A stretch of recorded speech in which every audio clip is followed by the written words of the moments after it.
Assalamualaikum warahmatullahi wabarakatuh. Pada video kali ini saya akan memberikan penjelasan tentang use case diagram di dalam analisis dan perancangan sistem informasi. Definisi dari use case diagram. Use case diagram adalah abstraksi yang menggambarkan sebuah interaksi antara satu atau lebih aktor dengan sistem yang akan dibuat. Secara sederhana, diagram use case digunakan untuk memahami fungsi apa saja yang ada di dalam sebuah sistem dan siapa saja yang terdapat atau yang dapat menggunakan fungsi-fungsi tersebut. Use case diagram adalah penggambaran sistem dari sudut pandang pengguna sistem tersebut atau user, sehingga pembuatan use case lebih dititikberatkan pada fungsionalitas yang ada pada sistem, bukan berdasarkan alur atau urutan kejadian. Penamaan pada use case diagram didefinisikan sesederhana mungkin sehingga bisa dipahami. Ada dua hal utama pada use case, yaitu pendefinisian apa yang disebut dengan aktor dan apa yang disebut dengan use case.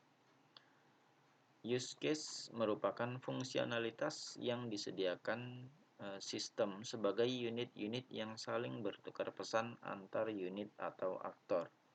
Sedangkan aktor adalah orang atau sistem lain yang berinteraksi dengan sistem yang akan dibuat. Jadi, meskipun simbol dari aktor adalah gambar orang, tetapi aktor belum tentu merupakan orang. Bisa saja merupakan aplikasi, ataupun perangkat, ataupun sistem lain.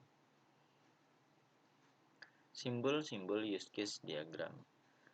Di antara simbol-simbol use case diagram adalah pertama, simbol use case itu sendiri digambarkan dengan lingkaran oval, di dalamnya terdapat nama use case. Nah, ini menerangkan apa yang dikerjakan oleh sistem, bukan bagaimana sistem mengerjakannya. Kemudian simbol aktor disimbolkan dengan gambar orang, kemudian ada nama aktor di bawahnya. Nah, ini menggambarkan orang, sistem, atau eksternal entitas atau stakeholder yang menyediakan atau menerima informasi dari sistem. Selanjutnya ada simbol sistem boundary, digambarkan dengan gambar kotak persegi panjang. Nah, ini menggambarkan jangkauan dari sistem. Kemudian ada simbol asosiasi, digambarkan dengan garis tanpa tanda panah. Ini menggambarkan bagaimana aktor terlibat dengan use case. Selanjutnya ada simbol extend atau ekstensi, digambarkan dengan garis, kemudian ada tanda panah. Garis tersebut bisa putus-putus, bisa juga tidak putus-putus, dengan keterangan extend pada garis tersebut. Nah, ini merupakan relasi use case tambahan ke sebuah use case, di mana use case yang ditambahkan dapat berdiri sendiri, walaupun tanpa use case tambahan itu. Arah panah mengarah pada use case yang ditambahkan. Kemudian ada simbol include atau use. Nah, ini digambarkan sama yaitu garis dan tanda panah. Garisnya bisa putus-putus ataupun tidak putus-putus, di mana terdapat keterangan include di dalamnya. Nah, ini merupakan relasi use case tambahan ke sebuah use case, di mana use case yang ditambahkan membutuhkan use case ini untuk menjalankan fungsinya, atau sebagai syarat dijalankan use case ini. Arah panah mengarah pada use case yang dipakai atau yang dibutuhkan, atau mengarah pada use case tambahan. Kemudian ada simbol generalisasi, digambarkan dengan garis, kemudian ada tanda panahnya. Nah, simbol ini dibuat ketika ada sebuah keadaan lain atau perlakuan khusus. Baik. Selanjutnya, contoh penggunaan simbol extend dan contoh penggunaan simbol include. Adapun contoh penggunaan simbol extend dapat dilihat pada gambar contoh ini, yaitu use case buka rekening dengan use case buka deposito dan use case buat kartu kredit. Di sini terdapat simbol extend.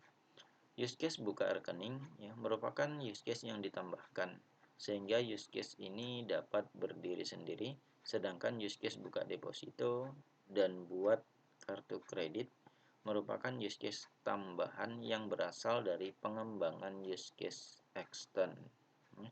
Jadi use case buka rekening ini dapat berdiri sendiri, ya, tanpa bergantung pada use case buka deposito ataupun buat kartu kredit.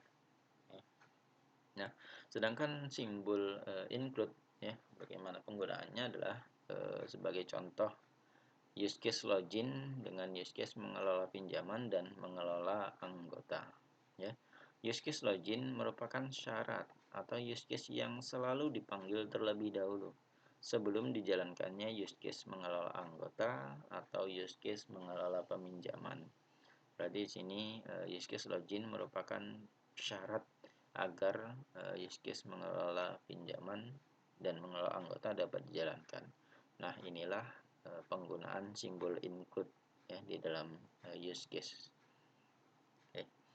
Nah, adapun contoh lain, ya, penggunaan simbol, ya, extend dan simbol include pada use case diagram, ya. Di antaranya adalah seperti ini, ya. Nah, ini secara utuh, ya, use case secara utuh, di mana di dalam use case tersebut terdapat include dan extend di dalamnya, ya. Baik, di sini contoh extend, ya, di mana extend adalah relasi use case tambahan ke sebuah use case di mana use case yang ditambahkan dapat berdiri sendiri walau tanpa use case tambahan itu, ya. Contohnya extend di sini adalah pada isi data barang, ya, kemudian pada pesan barang, dan seperti itu, ya. Jadi di sini admin, ya, dapat melakukan pengisian data barang tanpa adanya pemesanan barang dari customer, ya. Jadi nggak harus ada pemesanan dari customer terlebih dahulu baru penginputan data barang, ya. Bisa saja penginputan data barang untuk listnya. Oke. Nah, kemudian untuk customer, ya, bisa juga melakukan pemesanan tanpa melihat-lihat barang terlebih dahulu, ya. Mungkin sudah pernah atau sudah tahu, ya, data barang sebelumnya sehingga langsung saja melakukan pemesanan tanpa melihat data barangnya. Oke, nah itu bersifat extend, ya. Nah, sedangkan untuk include yaitu pada use case login, ya, di mana admin harus login terlebih dahulu untuk dapat mengelola penginputan data barang, ya, mengelola data pemesanan dan mengelola bagaimana customer dapat melihat data barang tersebut, ya. Nah, inilah contoh penggunaan simbol extend dan include pada use case, ya. Baik, selanjutnya contoh penggunaan simbol generalisasi, ya, yaitu pada use case mengelola pustaka, ya, kemudian ada use case melihat, menginput, mengubah, menghapus, dan mencari data pustaka. Use case mengelola pustaka merupakan use case generalisasi atau bersifat umum.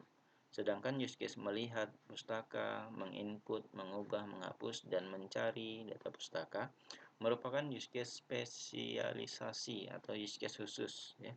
Pada hubungan generalisasi, arah panah mengarah pada use case yang menjadi generalisasinya atau yang bersifat umum, ya. Jadi mengelola pustaka ini sifatnya umum, ya, dimana bisa saja mengelola pustaka itu penginputan data pustaka atau merubah data pustaka ataupun menghapus data pustaka. Sehingga di sini simbol generalisasi diarahkan pada mengelola pustaka, ya, mengarah pada use case yang bersifat umum. Oke. Baik. Selanjutnya cara penggambaran use case diagram, ya. Pertama, association antar aktor, ya. Jadi digambarkan seperti ini contohnya, ya. Kemudian jika menggunakan simbol sistem boundary atau simbol boundary, ya, maka boundary digambarkan dengan kotak di sekitar use case untuk menggambarkan jangkauan sistem yang ada, ya. Jadi untuk penggambaran boundary-nya ini harus seperti ini, ya. Jadi aktor itu tidak boleh terdapat atau terinclude, ya, ke dalam sistem boundary, ya.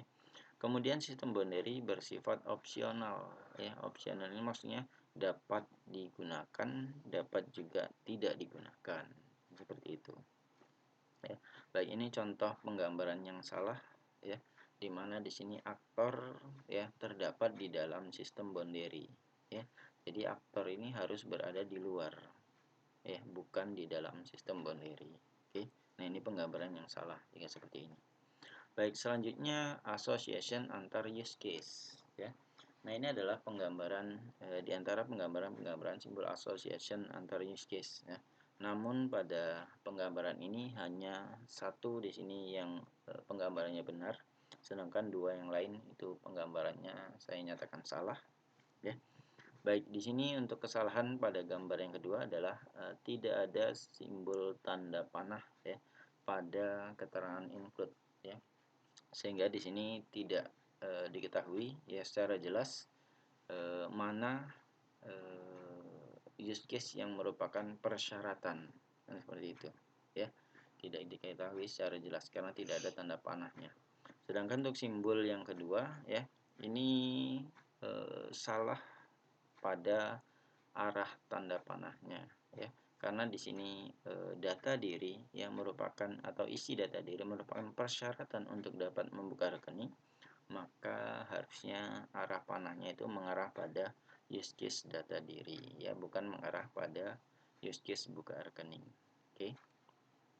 Baik, selanjutnya skenario use case diagram ya. Setiap use case diagram dilengkapi dengan skenario ya. Skenario use case atau use case skenario adalah alur jalannya proses use case dari sisi aktor dan sistem. Bentuk skenario use case adalah tabel seperti format berikut ya. Baik, di sini terdiri atas dua. Pertama nama aktor ya, sisi yang lain adalah reaksi sistem atau sistemnya ya. Sehingga di sini nantinya apa yang dilakukan oleh aktor ya, atau use case apa yang dilakukan oleh aktor, kemudian reaksi apa yang dilakukan oleh sistem, seperti itu ya. Baik, nah adapun contoh ya skenario use case ya dapat digambarkan seperti ini ya. Contohnya skenario use case login ya.